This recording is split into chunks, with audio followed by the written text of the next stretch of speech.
Modern periodic table में हम लोग बहुत सारी बातें पढ़े और उम्मीद करता हूं कि आपको सीखने को भी मिला होगा। अब अपन मॉडर्न पीरियोडिक टेबल में एक चीज जानना चाहते हैं। वो चीज है क्या? आ जाओ। वो चीज है किसी भी एलिमेंट का कैसे जाना जाए पीरियोडिक टेबल में पोजीशन। क्या सीखेंगे अदिति? किसी भी एलिमेंट का कैसे जाना जाए पीरियोडिक टेबल में पोजीशन, और उस पे कुछ बेहतरीन क्वेश्चन भी लेने का प्रयास करेंगे। तो सबसे पहले हम पीरियोडिक टेबल यहाँ पे बना लेते हैं, जिससे पोजीशन वगैरह देखने में थोड़ा सा क्या मिले, सहयोग। बनाने में कितना टाइम लगेगा? बहुत जरा सा। देखो, सबसे पहले हमारा एस ब्लॉक शुरू होगा, बोलो। और जो हमारा एस ब्लॉक शुरू होगा उसमें कौन आएगा? बोल दो फटाफट। हलीना, बोलो बोलो। हलीना करे रब से फरियाद। आगे बेटा मांगे कन्या सुंदर बाप राजी। पक्का? उसके बाद डी ब्लॉक शुरू हो जाता है। डी ब्लॉक में 1 2 3 4 5 6 7 8 9 10। बोलो हाँ। अगर अपन डी ब्लॉक की बात करते हैं तो जरा डी ब्लॉक में बता दीजिए कौन कौन आएगा डी ब्लॉक में। डी ब्लॉक की अगर हम लोग बात करते हैं तो आ जाएगा कौन? साइंस टीचर विनीता किरमानी मन फेको न कॉपर जिंक आ जाएगा। बोलो हाँ। और अगर मैं बात करूं किसके बारे में यहाँ, तो यारी जरा निभा मौत तक रुकावट राह में पड़े आग में कूद जा। उसके बाद क्या आ जाएगा? ला हफ्ता वरना रे OS इरफान पठान।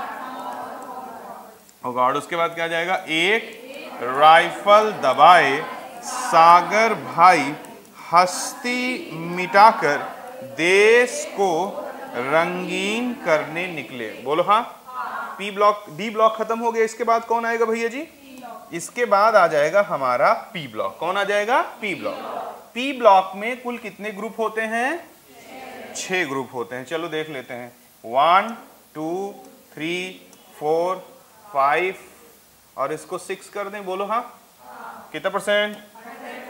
अब इसमें जब हम एलिमेंट्स को लिखेंगे तो कौन कौन आएगा जरा देखो। बेरिलियम के सामने कौन आ जाता है? बोरॉन। और मैग्नीशियम के सामने कौन आ जाता है? एल्युमिनियम। बाबा अली गया, बोलो, इंडिया थैला लेकर और कहे शिवजी नाना पाटकर सब बीमार। उसके बाद OS सीमा तेरा। उसके बाद फिर कल बाहर आई आरती। और उसके बाद क्या आ जाएगा? उसके बाद आ जाएगा हे नेताओं और कर्मचारियों जीते रहें। बोलो हाँ। ये हमारा पूरा पीरियोडिक टेबल है और हमारा टारगेट है इसमें सभी एलिमेंटों का क्या जान लेना? सभी एलिमेंटों का पोजीशन जान लेना। बोलो हाँ। पोजीशन को एफ ब्लॉक मैंने नहीं लिखा है, आप कहो तो मैं लिख देता हूं। वैसे तो आपको कल मैंने समझा रखा है कि इसका जो ग्रुप नंबर है वो सबका क्या होता है? ग्रुप नंबर 3 होता है। कितना %? अगर बच्चों में बात करता हूं एफ ब्लॉक की, तो एफ ब्लॉक में कौन कौन आता है जरा बोल दो। लैंथेनॉइड आता है और एक्टिनॉइड आता है। चलो लिख ही देते हैं जब सब लिख रहे हैं। तो कितने ग्रुप्स होते हैं? 14। 1 2 3 4 5 6 7 8 9 10 11 12 13 14। बोलो हाँ। अब अगर मैं आगे बात करूं और आगे बात करूंगा तो आगे मुझे इसमें बोलना है कि लैंथेनम के बाद जो अगला एलिमेंट आता है वो कौन होता है? लैंथेनॉइड का पहला एलिमेंट सीजियम। बोलो हाँ। तो क्या बोल देंगे? लालू सीमा प्रीति नंदा PM संग। आगे बोलो। यूरोपियन गार्डन में टीवी देखे होल अर्निंग टीम अब लुटेगी। बोलो हाँ। एक्टिनियम के बाद जो अगला एलिमेंट आता है वो क्या कहलाता है?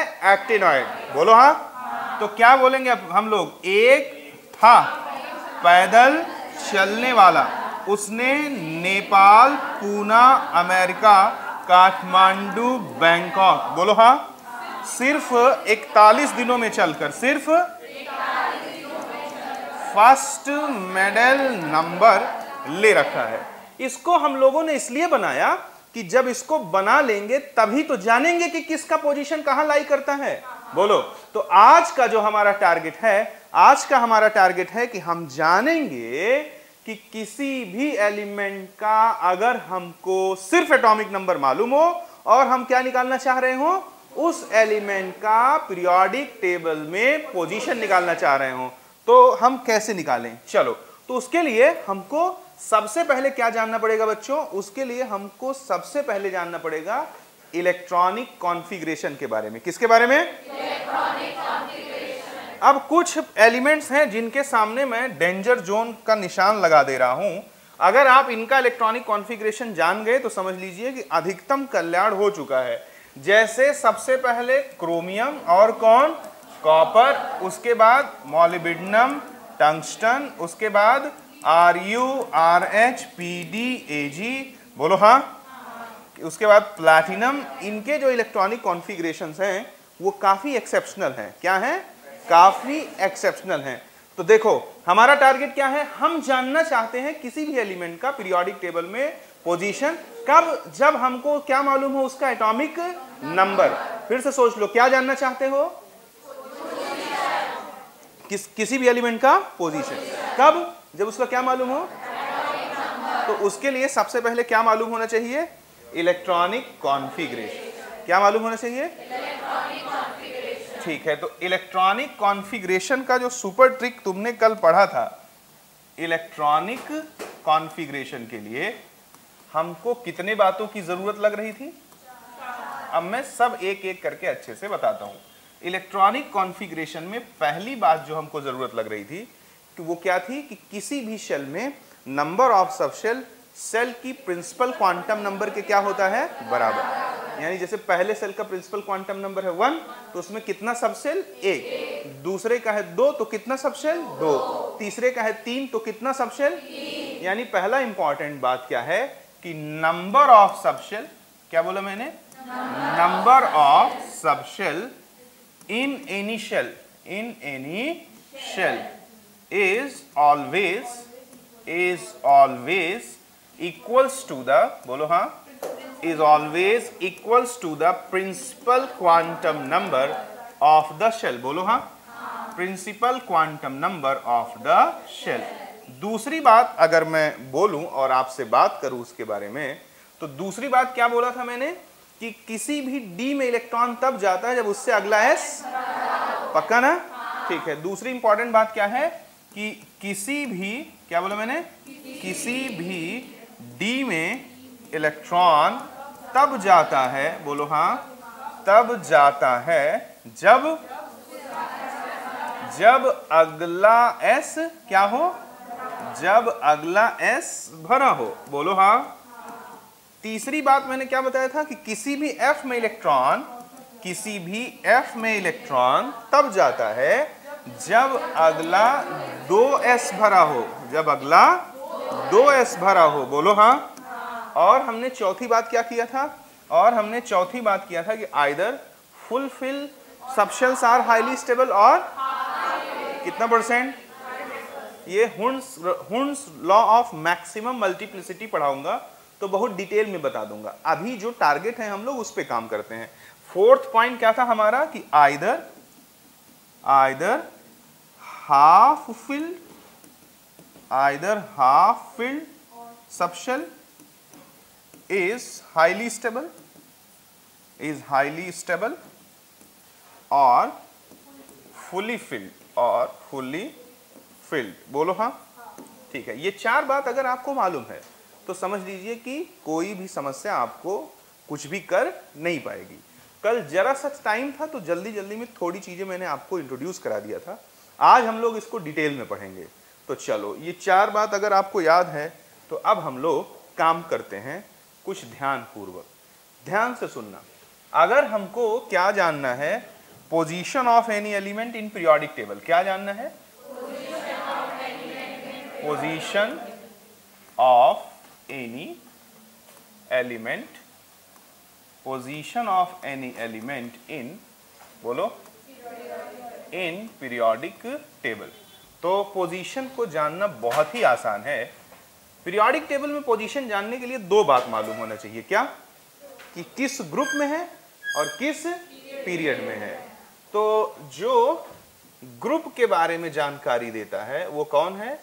Number of electron. कौन? In outer most shell. In outer most shell में जो इलेक्ट्रॉनों की संख्या है वो किसकी जानकारी देती है? ग्रुप नंबर का। किसकी जानकारी देती है? और पीरियड की जानकारी कौन देता है? पीरियड की जानकारी देता है मैक्सिमम नंबर ऑफ शेल। जो अधिकतम खुला हुआ शेल है वो किसकी जानकारी देता है? पीरियड की। तो शुरू करें हम लोग कहानी। अगर हम लोग शुरू करते हैं, मान लो कि मैं उन्हीं एलिमेंटों को ले लेता हूं जो थोड़े टेढ़े हैं, 2-4 सामान्य एग्जाम्पल लेकर के। मान लो कि आपसे कोई कहता है कि क्लोरीन का पोजीशन बताओ पीरियोडिक टेबल में। क्या कहता है? तो क्लोरीन का एटॉमिक नंबर कितना होता है? 17। बोलो हाँ। क्या लिखोगे? 1s2, क्योंकि पहले सेल में कितना सब शेल? 1, और वो कौन है? 1s। दूसरे सेल में कितने सब शेल? 2, वो कौन है? 2s2p। तो जरा देखो 1s2, बोलो हाँ। उसके बाद 2s2 2p6, उसके बाद 3s2 3p5, 6 नहीं होगा, 17 इलेक्ट्रॉन खत्म हो जाएंगे कि नहीं? जैसे तुमने लिखा 3s2 3p5, ठीक है। अब जरा देखो अधिकतम कितने शेल खुले हुए हैं बच्चों? तीसरा शेल खुला हुआ है कि नहीं? प्रिंसिपल क्वांटम नंबर की वैल्यू यहाँ पे कितना है? 3 है। बोलो तीसरे सेल में कितने सब शेल होते हैं? 3। तो यहाँ पर खाली 3d0 भी मौजूद है कि नहीं है? कितना %? 100%। अब अगर मैक्सिमम नंबर ऑफ शेल कितने खुले हैं? 3, तो इसका पीरियड नंबर कितना हो गया? 3। हाँ या ना? अब इसका ग्रुप नंबर जरा देखो। अगर ग्रुप नंबर की बात करते हैं तो आउटर मोस्ट शेल में कुल कितने इलेक्ट्रॉन हैं? कितने इलेक्ट्रॉन हैं? पक्का? ठीक है। तो अब जरा ध्यान पूर्वक देखना, ये p ब्लॉक का एलिमेंट है कि नहीं? बोलो। तो p ब्लॉक का अगर एलिमेंट है तो आप उसको इस तरह से काउंट करें 7 को। जरा देखें, ये 2 हो गए s वाले।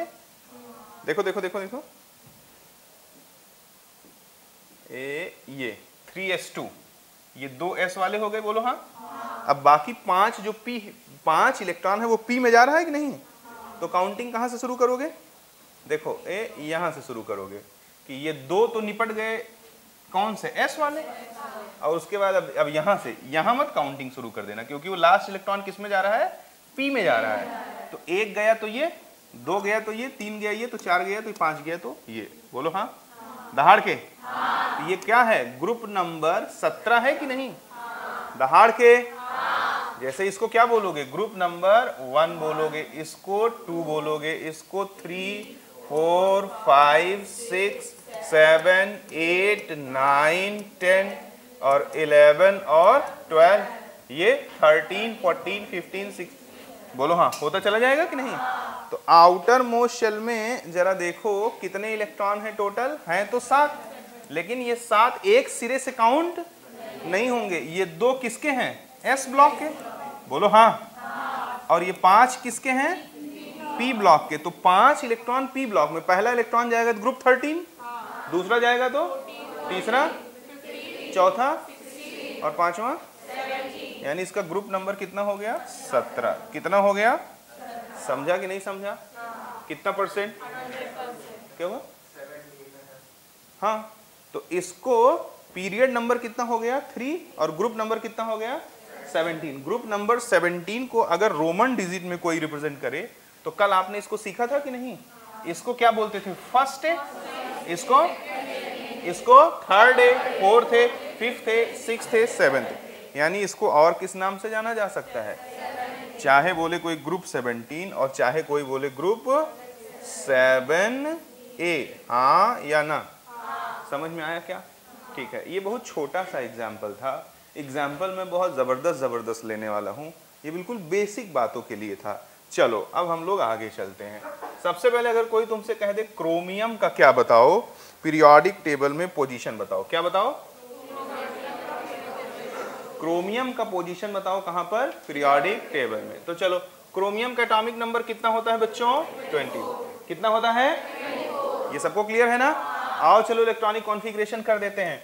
1s2, उसके बाद 2s2 2p6, उसके बाद 3s2 3p6, 3d में, क्योंकि आप बोले हो कि किसी भी d में इलेक्ट्रॉन तब जाता है जब उससे अगला s, तो हम क्या लिख देंगे 4s2, और 3d में क्या चला जाएगा 4, बोलो हाँ, कितना %? अब जरा इसको तुम बगल में ऑर्बिटल डायग्राम भी बना दो। डी सबशेल में 5 ऑर्बिटल होते हैं, सबको मालूम है क्या?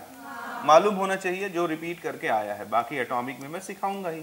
4s2 और ये क्या हो गया 3d4। इसका जब तुम ऑर्बिटल डायग्राम बनाओगे तो जरा देखो, इसमें 1 2 3 4 इलेक्ट्रॉन है, बोलो हाँ।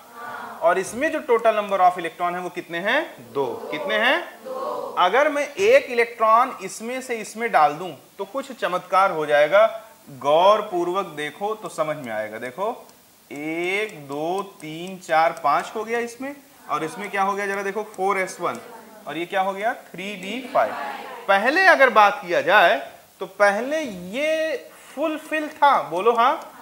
लेकिन ये जो 3d है ये ना तो फुलफिल है और ना ही ये हाफ फिल्ड है, बोलो हाँ। इस बार अगर हम लोग गौर से देखें तो गौर से देखेंगे तो पता लगेगा कि ये क्या है, ये हाफ फिल्ड है और ये भी क्या है, हाफ फिल्ड है, हाँ या ना।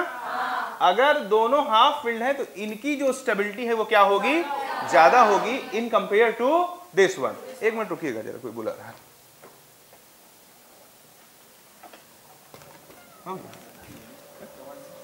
चौहान सर ऊपर बताइए क्या हो? ये कांच है कि ना, हमेशा ये हो रहा है, ये बच्चों को थोड़ा सा ये मैं कितनी बार बताया। बच्चे हैं क्या है कि कई बार नहीं बच्चे हैं ना, पर मेरे को तो मैं ना कैसे हाईवे पे चलता हूँ, मेरी गाड़ी में अगर कम ज्यादा हो तो नुकसान क्या फूट गया क्या? ऐसा कर लेता ना ये पंच किसी ने ये चिचड़ी है चिड़िया की, हाँ ये ग्लास घुमाया है, ये देखो। अच्छा चलिए कोई बात नहीं, एक बार फिर बोल दूंगा। होता क्या है कम उम्र के बच्चे हैं, 2 बार 4 बार 10 बार समझाते हैं। या फिर मैं इनको यहाँ देखता हूँ तो मना ही करता हूँ। बिल्कुल सही बात है। चलो चलिए मैं कह दूंगा, मैं माफी मांगता हूँ उनकी तरफ से, माफी का नहीं है, और मैं बोल दूंगा ठीक। क्या कभी कभी छोटी छोटी चीजें भैया नजरअंदाज भी कर देनी चाहिए बच्चे, पर डेली नहीं कर सकते। हाँ बिल्कुल नहीं कर सकते हैं, वो कोई हुआ होगा वो बैठे बैठे खुद खा दिया होगा। नहीं मैं मना करता हूँ, गाड़ी के लिए तो मैं मना करता हूँ। जब भी आंख से दिखता है मैं मना कर देता हूँ। आप करते पर जैसे आप बताते हो जी, इनको समझना चाहिए ना। बिल्कुल समझना चाहिए, मैं एक बार फिर से कहता हूँ। बिल्कुल सही बात, बिल्कुल सही बात। नहीं तो फिर आप वो लोग क्या करना है? नहीं कुछ नहीं, बच्चे हैं थोड़ा।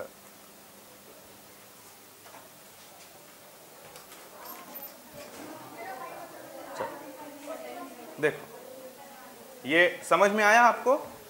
तो ये जो है, ये इसका जो इलेक्ट्रॉनिक कॉन्फ़िगरेशन है इसको अपन परफेक्ट नहीं मानते, इसको अपन परफेक्ट मानते हैं, क्योंकि अपने 4th पॉइंट में क्या लिख रखा है कि या तो हाफ फिल्ड ऑर्बिटल ज्यादा स्टेबल होंगे या फुल फिल्ड। कितना %? ठीक है। अगर आपको इतनी बात समझ में आती है तो चलो शुरू करते हैं। जो मैक्सिमम नंबर ऑफ शेल्स खुले होंगे वो किसको बताएंगे? पीरियड को। किसको बताएंगे? इसमें अधिकतम कितने शेल खुले हुए हैं? 4, बोलो हाँ। तो पीरियड नंबर कितना हो गया? 4 हो गया, बोलो हाँ। अब आगे अपन बात करते हैं किसके? ग्रुप की बात करते हैं। किसकी बात करेंगे? ग्रुप की बात करेंगे। अगर अपन ग्रुप की बात करते हैं तो आउटर मोस्ट शेल में इलेक्ट्रॉन गिनते हैं। किसमें गिनते हैं? तो आउटर मोस्ट शेल में आपको लगेगा कि 2 ही इलेक्ट्रॉन है, बोलो हाँ। लेकिन आप एक बात और सुन लो, पूछो क्या? जो एनर्जी होती है, अब थोड़ा डिटेल में सुनो कहानी और अच्छे से बात को ध्यान से सुनते रहना है, नहीं अपनी दुनिया में मस्त रहना। जो एनर्जी होती है किसकी? ns की। किसकी? और n-1d की। किसकी? n-1d की। ये एनर्जी आपस में क्या होते हैं? लगभग क्या होते हैं? लगभग। एनर्जी किसकी किसकी? ns की और n-1d की, ये आपस में क्या होते हैं? बराबर। अगर ये एनर्जी बराबर होंगे तो सिर्फ ns को ही आउटर मोस्ट शेल की तरह ट्रीट, n-1d को भी ट्रीट किया जाएगा। आई बात समझ में कि नहीं आई? तो ns में कुल कितने इलेक्ट्रॉन है? ये देखो, ये ns हो गया, दहाड़ो ना। और ये क्या हो गया? n-1d हो गया, बोलो। तो ns में कुल कितने इलेक्ट्रॉन है? 2। और n-1d में कितने हैं 4, तो टोटल नंबर ऑफ इलेक्ट्रॉन कितने हो गए 6। कितने हो गए 6, पक्का। तो अगर अपन बात करते हैं कि आउटर मोस्ट शेल में कुल कितने इलेक्ट्रॉन है, तो पता लगा कितने इलेक्ट्रॉन है 6। तो आउटर मोस्ट शेल के इलेक्ट्रॉन किसको रिप्रेजेंट करते हैं, ग्रुप नंबर को। तो ये किस ग्रुप का हो गया 6, ग्रुप नंबर इसका क्या हो गया 6, हाँ या ना। और पीरियड नंबर क्या हो गया इसका 4। जरा देखो ये बात सच है कि नहीं। अगर हम लोग पीरियोडिक टेबल में चलते हैं तो ग्रुप नंबर क्या था 6, 1 2 3 4 5 6। ये देखो ग्रुप नंबर 6 में क्रोमियम दिख रहा है कि नहीं। और पीरियड नंबर जरा चेक करो 1 2 3 4, हाँ या ना। चौथे पीरियड और छठे ग्रुप में दिख रहा है कि नहीं दिख रहा है, कितना %। अगर चौथे पीरियड छठे ग्रुप में दिख रहा है तो इसका मतलब जो भी काम हमने किया है वो काम पूरी तरह क्या है, परफेक्ट है। समझ में आया कि नहीं आया, कितना %।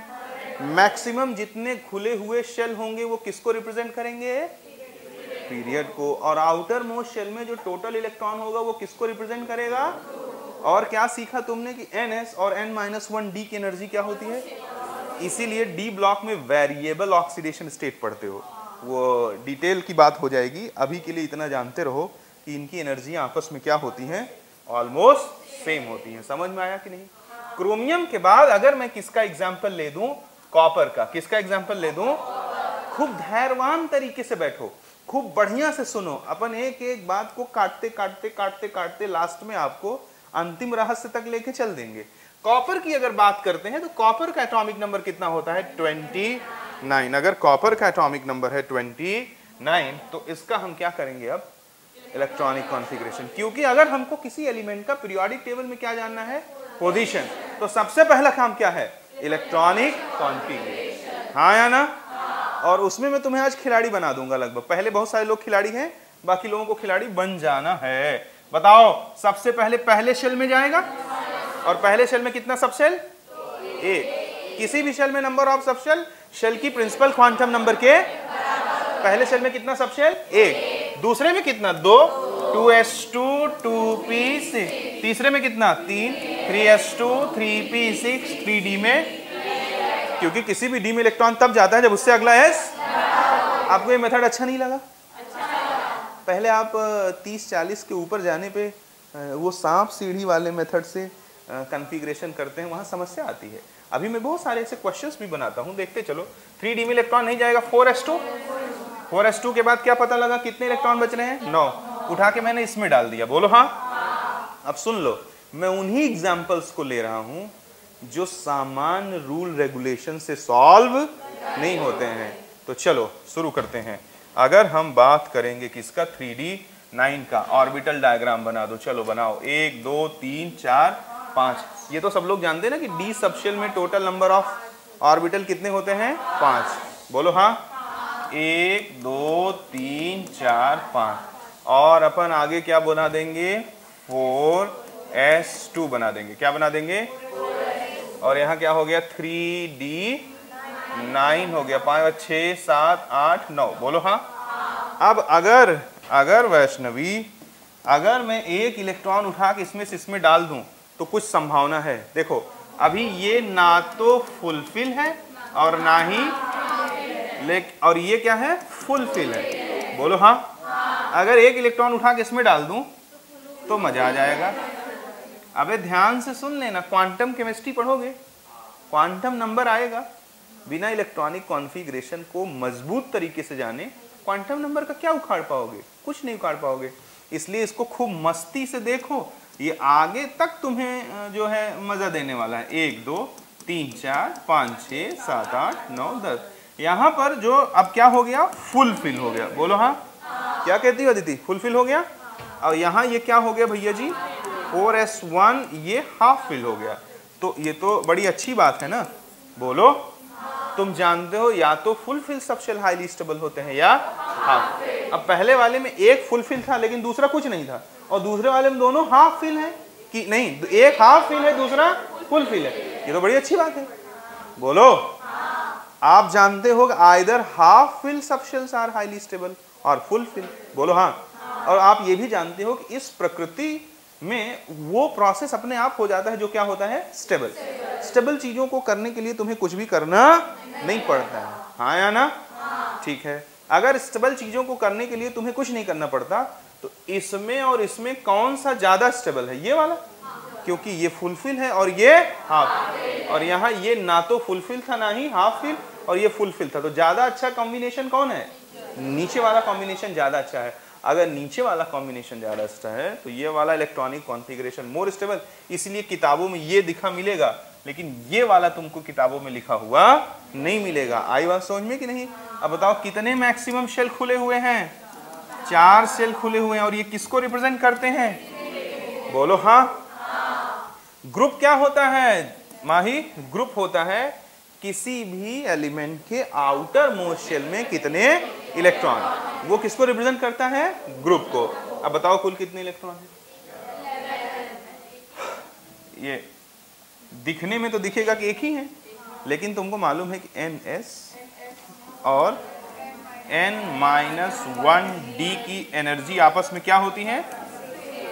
अगर एनर्जी आपस में लगभग बराबर होती है तो ns और n-1d ये दोनों इलेक्ट्रॉन आउटर मोस्ट शेल की तरह ट्रीट किए जाएंगे, because they involve in the bond formation. आई बात समझ में कि नहीं? कितना परसेंट? ऊपरी नजरों से देखने पे दिखता है कि इलेक्ट्रॉनों की संख्या आउटर मोस्ट शेल में कितनी है? 1। अंदरूनी नजरों से कितना दिखता है? 11। पक्का ना? अंदरूनी नजरें कहती हैं कि बच्चों को मालूम होना चाहिए कि ns और n-1d का जो एनर्जी है वो आपस में क्या होता है? लगभग। और जब एनर्जी सेम होगा तो उन सबको किसकी तरह ट्रीट किया जा सकता है? आउटर मोस्ट शेल की तरह। किसकी तरह? ठीक है। अब जरा बताओ कि इलेक्ट्रॉनों की संख्या अगर 11 है तो ग्रुप नंबर कितना हो जाएगा? 11। पक्का? खड़ी हो। ग्रुप नंबर 11 को रोमन डिजिट में क्या बोलेंगे? क्या बोलेंगे? 2b? 2b तो बोलेंगे। सेकेंड भी बोलेंगे ग्रुप नंबर 12 को। कुछ याद आया कि नहीं आया? फर्स्ट भी बोलेंगे। 1b भी बोलना उचित नहीं, फर्स्ट भी बोलिए। देखिए आपको कुछ याद रखना पड़ेगा थोड़ा ध्यान पूर्वक। इसको क्या बोलती थी? थर्ड भी। तो भड़बड़ भड़बड़ भड़बड़ भड़बड़ चलता था। बोलो हाँ। फिर इसको क्या बोलती थी? फर्स्ट भी। और इसको क्या बोलती थी? सेकेंड। तो ये ग्रुप नंबर 11 ही कौन है? फर्स्ट भी। तो अगर रोमन में तुम्हें पूछे इसे क्या बोलोगी तो तुम्हें जवाब देना चाहिए वैष्णवी। क्या बोलना चाहिए? बोलो जरा। कि सर जी मैं इसको बोलूंगी क्या? फर्स्ट भी बोलूंगी। हाँ या नहीं? तो ये किस में लाई कर रहा है? कॉपर ग्रुप नंबर 11 में और पीरियड नंबर 4 में। चेक कर दिया जाए क्या? लो चेक कर दिया जाता है। चेक करो बताओ। ग्रुप नंबर 11 ये है, कॉपर इसी में है या नहीं? और चौथा पीरियड ये है, देखो ये चौथे पीरियड में है और 11th ग्रुप में है। क्या कहती हो? पक्का? बैठ जाओ। अब अगला स्टार किस पे लगा हुआ है? देखो मॉलिब्डेनम पे। किस पे लगा हुआ है? तो चलो मॉलिब्डेनम का भी हम लोग खेल खत्म करते हैं। मॉलिब्डेनम का खेल कैसे खत्म करेंगे आओ देखते हैं। एटॉमिक नंबर कितना होता है? थोड़ा एनर्जाइज रहो। कितना होता है? 45। बोलो कितना होता है? 45। एक झापड़ दूंगा, 42 होता है। मैं चेक कर रहा था कि मेरे ही सुर में हो या अपना भी सुर तुम्हारा ऑन है। एटॉमिक नंबर जो मॉलिब्डेनम का होता है वो कितना होता है? 42। चलो कशिश आ जाओ इधर। बोलो 1s2। उसके बाद बोलो बोलो बोलो 2s2 2p6 3s2 3p6 3d में 4s2 3d 4p6 4d में 4f में 5s2 बचा कितना? 5s2 पे मुझे याद है 38 हो जाता है। कितना हो जाता है? 38। तुमको भी याद आ जाएगा बट मेरे बराबर मेहनत करोगे तब। 4s2 के बाद 4 बचा। कहाँ चला गया? 4d4 में। कहाँ चला गया? अब भाई प्राजक्ता अगर मैं इसका ऑर्बिटल डायग्राम बना दूं तो 4d4 कैसा होगा? देखो 1 2 3 4 और ये हो गया 5। बोलो बोलो बोलो बोलो रजा भाई बोलो। ये 4d4 हो गया और ये क्या हो गया मेरे सरकार? 5s2 हो गया। ठीक है। अब जरा इलेक्ट्रॉन डाल देते हैं इसमें। इसमें कितना इलेक्ट्रॉन डालेंगे? 2। कितना डाल देंगे? 2। बचे हुए 4 इसमें डाल दूं। 1 2 3 4। बोलो हाँ। ये तो सरकारों फुलफिल है, लेकिन ये ना तो फुलफिल है ना ही, क्या कोई संभावना है? हाँ है। अगर मैं एक इलेक्ट्रॉन उठा के इसमें डाल दूं तो ये पॉसिबिलिटी है कि नहीं है? चलो डाल देते हैं। डाल दिया तो पता लगता है 1 2 3 4 5, ये क्या हो गया 4d कितना %? और ये क्या हो गया 5s1 हो गया। बोलो हाँ। अब ये हाफ फिल्ड है और ये भी, तो ज्यादा स्टेबल कॉन्फ़िगरेशन नीचे वाला हुआ कि नहीं? क्योंकि दो के दोनों कॉन्फ़िगरेशन किस क्राइटेरिया को फुलफिल करने लगे? स्टेबिलिटी वाले। भाई दोनों हाफ फिल्ड हो गए। बोलो हाँ। अगर दोनों हाफ फिल्ड हो गए तो इसकी स्टेबिलिटी ज्यादा है, इसलिए किताबों में लिखा रहता है। इसकी स्टेबिलिटी नहीं है, इसलिए ये वाला कॉन्फ़िगरेशन किताबों में नहीं लिखा रहता है। समझ रहे हो नहीं समझ रहे हो? यानी तुमको यहीं 4d5s2 के बजाय क्या लिखना है? 4d5 और 5s1। नहीं समझा? कितना %? अगर इतनी बात तुमको समझ में आ जाती है तो आगे हम लोग चलते हैं। आगे जरा बता दो फट से कि पीरियड नंबर क्या हो जाएगा? 5, क्योंकि इसमें अधिकतम कितने शेल खुले हुए हैं? 5। और अगर बात करते हैं ग्रुप नंबर की तो बताओ आउटर मोस्ट शेल में कितने इलेक्ट्रॉन हैं? 6, क्योंकि ns और n-1d की एनर्जी क्या होती है? सेम होती है। Very good. तो आउटर मोस्ट शेल में जो इलेक्ट्रॉनों की संख्या है वो टोटल कितनी है? 6। तो ग्रुप नंबर कितना हो जाएगा? 6। चलो बताओ गायत्री, ग्रुप नंबर 6 को रोमन डिजिट में क्या प्रोनाउंशिएट करोगी? 6b। वेरी गुड, सही बोल रही हैं। 6b। क्या कोई बच्चा है जो इनकी बातों से सहमति नहीं रखता? सही बोल रही है ना? 100% सही बोल रही हैं। रोमन डिजिट में उसको क्या बोल देंगे? 6b। देखो अब तक तो सब थे अनाड़ी, अब आएगा खिलाड़ी। ध्यान पूर्वक बातों को देखो। अब जो भी इलेक्ट्रॉनिक कॉन्फ़िगरेशन किए जाएंगे, आखिर आप लोग किसी न किसी कोचिंग में पढ़ करके रिपीट करके ही आए हो। बोलो। तो अब आप देखोगे कि आपने इसको पहले कभी सुना ही नहीं है क्या? जरा देखो, मॉलिब्डेनम के बाद आता है मौत तक रुकावट Ru। इसका एटॉमिक नंबर हो जाएगा 43 44 हो जाएगा। कितना हो जाएगा? दहाड़ के। वैष्णवी के हाथ में मुझे एनसीईआरटी दिख रही है। एनसीईआरटी वैसे तो मैं कभी प्रेफर नहीं करता, फिर भी अगर दिख रही है तो पीरियोडिक टेबल का इलेक्ट्रॉनिक कॉन्फ़िगरेशन खोल लो। मॉडर्न पीरियोडिक टेबल बना होगा और उसमें इलेक्ट्रॉनिक कॉन्फ़िगरेशन दिया होगा। ज़्यादा आगे चली गई, पीछे जाओ। ये हाँ, इसमें इसके एक पेज और आगे बढ़ो, धीरे धीरे धीरे धीरे। हाँ ये देखो, इसमें क्या दिया है? सब बॉक्स में जरा गौर पूर्वक देखोगी तो सभी एलिमेंटों के आउटर मोस्ट शेल का इलेक्ट्रॉनिक कॉन्फ़िगरेशन दिया है। बोलो हाँ। अब मैं यहाँ लिखूंगा और तुमसे वेरीफाई करवाऊंगा। सही हो तो हाँ कह देना, गलत हो तो भी हाँ कह देना। कि नहीं? कह रही नहीं सर, गलत कहना नहीं कहूंगी। देखो चलो, 1s2 बोलो हाँ। उसके बाद 2s2 2p6, उसके बाद 3s2 3p6, 3d में 4s 3d 4p6, 4d में 4f में 5s2। 5s2 होते ही कितने इलेक्ट्रॉन होते? 38। हमको याद है, प्रैक्टिस किए हैं तो याद है। अब बचा कितना इलेक्ट्रॉन? 6 को उठा के मैंने डाल दिया 4d6, लेकिन ऐसा नहीं लिखा होगा। बोलो। अब सुनो गौर पूर्वक, ये देखो 4d, अब बहुत ध्यान से सुनना बातों को। 4d6 ऐसा होगा कि नहीं? 1 2 3 4 5 और ये 6 हो गया, और ये क्या हो गया 5s2, और ये क्या हो गया 4d6। लेकिन जब एनसीईआरटी में देखोगी तो लिखा रहेगा 4d7 5s1, यानी कि उसने क्या कर दिया? उसने एक इलेक्ट्रॉन को ट्रांसफर कर दिया। अब ये ट्रांसफर क्यों किया, इसका जवाब आप किसी से भी पाओगे नहीं जल्दी से। 1 2 3 ज़्यादा बना दिया, इसका जवाब जल्दी मिलेगा नहीं।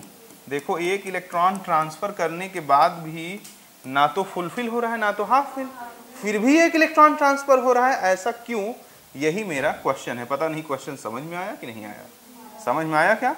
ये 4d7 हो गया और ये 5s1 हो गया। ये किसको किसको क्वेश्चन समझ में आया? नॉर्मल रूल रेगुलेशन से चलोगे तो ये वाला इलेक्ट्रॉनिक कॉन्फ़िगरेशन आना चाहिए, बोलो। लेकिन जब किताब में देखोगे, 2 साल पढ़ लेते हैं, लोगों की नजर ही नहीं जाती है, तो किताब में ये वाला कॉन्फ़िगरेशन ना लिख करके 4d6 5s2 ना लिख करके क्या लिखा होगा? तो सबसे पहले तुम बताओ, जो मैं कह रहा हूं सही कह रहा हूं गलत कह रहा हूं? पक्का? और जोर से बोलो, सही कह रहा हूं। अब मेरा सवाल है कि जब इलेक्ट्रॉन के ट्रांसफर करने पर ना तो फुलफिल इलेक्ट्रॉनिक कॉन्फ़िगरेशन हो रहा है और ना ही हाफ फिल, तो भी इलेक्ट्रॉन को ट्रांसफर क्यों किया गया? क्वेश्चन समझ में आया? सब लोगों को क्लियर है क्या? कोई जानता है इसका जवाब?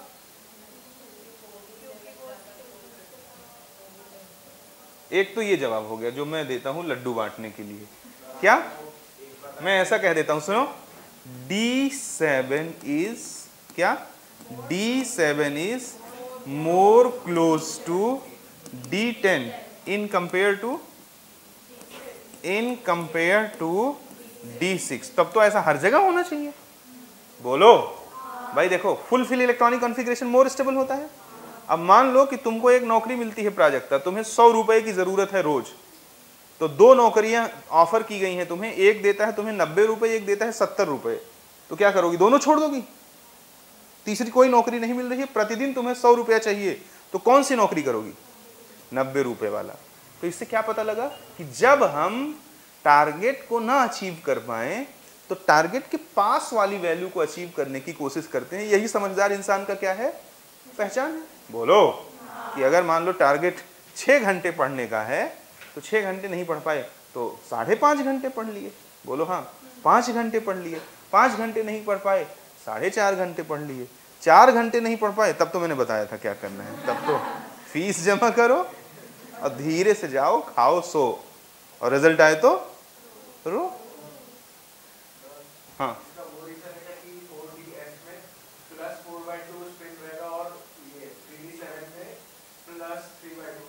नहीं ऐसा नहीं, बोलो। सर, अगर 4s और 5s बनने में अगर एक इलेक्ट्रॉन रहेगा तो सबसे पहले पार्टिसिपेट 5s करता है, जब मतलब इलेक्ट्रॉन देने की बारी आए, तो अगर उसके पास एक इलेक्ट्रॉन रहेगा तो इजीली दे पाएगा, 2 रहेंगे तो नहीं दे पाएगा। एंड उसके बाद में तब तो तुम्हारे हिसाब से फिर ग्रुप 2 के जो एलिमेंट्स हैं, बेटा मांगे कन्या सुंदर बाप राजी, ये तो फट से इलेक्ट्रॉन दे देते हैं 2, तुम्हारे हिसाब से फिर उन्हें भी नहीं देना चाहिए। आप क्रॉस समझा आपने? क्रॉस काउंटर अटैक मेरा सुना आपने? मैडम ने बोला कि अगर इसमें 2 इलेक्ट्रॉन होंगे तो इजीली नहीं देगा, यानी ये रिएक्टिव नहीं होगा। तो कोई रिएक्टिव नहीं होना चाहता, पहले ये जान लो। सब लोग क्या होना चाहते हैं? Non reactive. आपका सोचने का बेस ही गलत है। कोई भी एलिमेंट अपने आप को ऐसा करता है जिससे वो रिएक्टिव ना हो। हाँ, ऐसा हो सकता है कि अगर इन इलेक्ट्रॉनों की वजह से रिएक्टिव है तो इनको भक्क से फेंक देगा, क्योंकि उनको फेंक करके वो क्या हो जाएगा? Non reactive. नहीं समझा क्या बोल रहा हूं? ठीक है, अब मेरा जवाब सुनो। साइंस बहुत छोटी और तुच्छ चीज है, प्रकृति बहुत महान चीज है, परमात्मा कहीं आकाश में नहीं बैठा है। अल्लाह, गॉड, भगवान की जितनी थियोलॉजी है अधिकतम बकवास है। यही नेचर ही परमात्मा का रूप है। यही पूरा जो हमको यूनिवर्स दिखता है ना, यही क्या है? गॉड। इसमें सेंस करने की ताकत होती है, तभी तो जो लोग बुरा करते हैं उनके साथ क्या हो जाता है? कोई तो है जो सेंस करता है ना, बोलो। वही सेंस करने की ताकत ही क्या है? गॉड, अल्लाह, ईश्वर। नेचर में एक सेंस करने का पावर है। सेंस करने का पावर होगा तभी तो आम के पेड़ को मालूम है ना कि आम पैदा करना है, नहीं तो आम का पेड़ पपाया ना उगा देता। यानी कि उसमें सेंस है कि नहीं है? नेचर का सेंस ही क्या है? गॉड। अब गौर पूर्वक समझना, साइंस बहुत तुच्छ और छोटी चीज है इस विशाल प्रकृति के सामने। घटनाएं पहले हुई हैं, फिर उनका जवाब तैयार किया गया है। जवाब के बिहाफ पे घटनाएं नहीं हुई हैं। क्या जब तुम नहीं जानते थे कि सांस लेते वक्त ऑक्सीजन अंदर लेते हो तब कार्बन डाइऑक्साइड अंदर लेते थे? तब भी नाकों से क्या अंदर लिया जाता था? ऑक्सीजन। क्या जब ये लोगों को नहीं मालूम था कि वाटर का फॉर्मूला H2O होता है तो लोग क्या इथेनॉल पिया करते थे? सोनम बार में बैठ करके? नहीं, नथिंग इज लाइक दैट। तब भी लोग क्या पिया करते थे? पानी ही पिया करते थे। यानी प्रकृति के सामने साइंस घुटने टेक देता है। साइंस प्रकृति को जानने का प्रयास करता है, और अगर कोई किसी को जानने का प्रयास कर रहा है इसका मतलब वो उसके सामने छोटा है।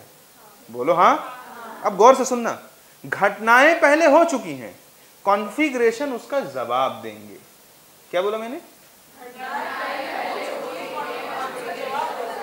तो कॉन्फ़िगरेशन ऐसा होना चाहिए जो घटना को सपोर्ट कर रहा हो।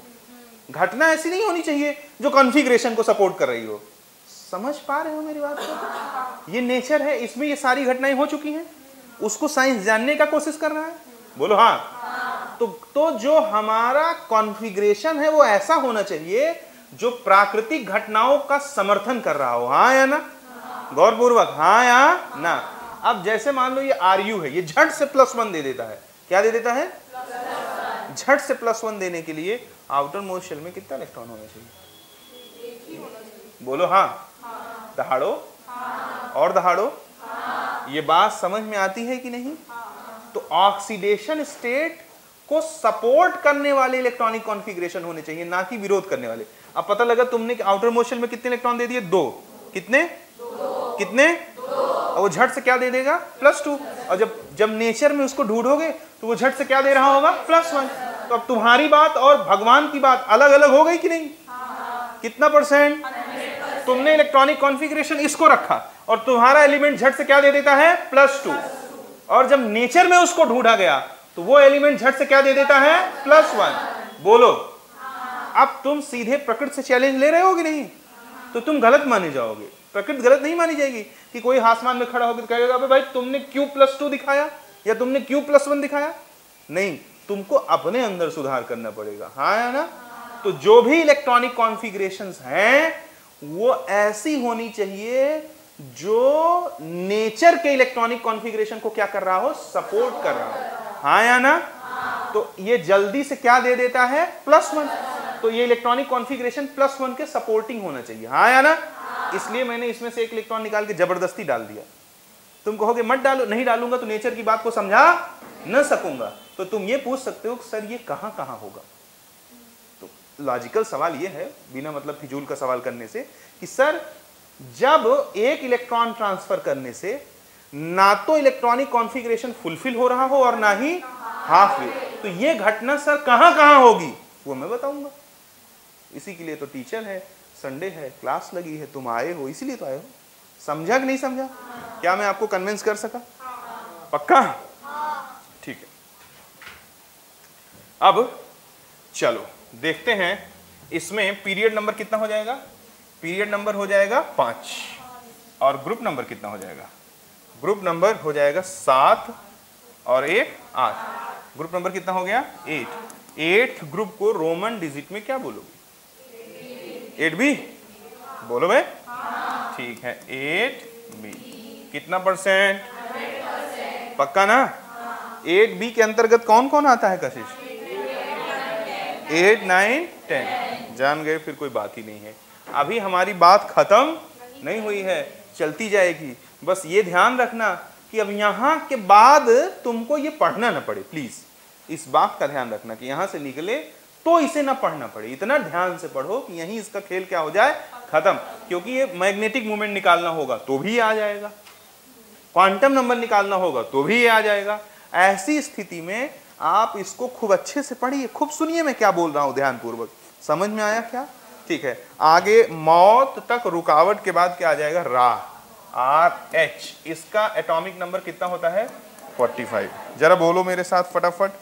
तुमको क्या लगेगा? 1s2 2s2 2p6 3s2 3p 3d में 4s2 3d 10 4p6 4d में 4f में 5s2 38 हो गया।